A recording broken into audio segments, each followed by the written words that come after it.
Well, the play Our Town, in one way, is just a very simple story. It follows the story of a community. It's a play set in 3 acts in a fictional town called Grover's Corners. We see family life and a day in the town's life. You meet the stage manager first, who sort of introduces everybody, but you meet 2 families who are next door neighbours their entire lives. So you see the 2 families, the Webbs and the Gibbs, alongside each other. And you get introduced to Emily and George. My daughter and your son fall in love and get married, and it's their story we follow. And throughout it, you're guided by the stage manager, played by Michael Sheen. The stage manager character at the very beginning of the play tells everybody, you're here to see a play, you're here to see some actors. And he sort of has that magical ability to come into the story and then be on the outside and comment on it. He's sort of that constant connection for the audience. It's about the details, the little things, the things that maybe are happening at the time that you don't sort of take much account of. He's not written about extraordinary people. He's written about people's everyday lives, but those lives are extraordinary. It's extraordinary that any of us are even here in the first place. Yeah, so profound. Thanks.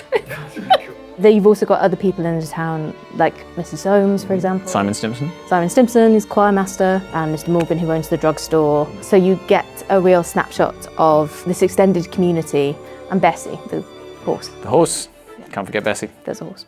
The events of the play end in 1913, so just the year before the First World War, but he was writing it just before the Second World War. And I think he was very aware that life can change in an instant. This play is telling us, look at the people that you loved and tell them and be present. It's about how you should take all the chances to do the things that you want to do when they are presented to you. And by the end of the play, I think, you come away just wanting to make the most of what you've got and make the most of everyone in your life that you love and care about.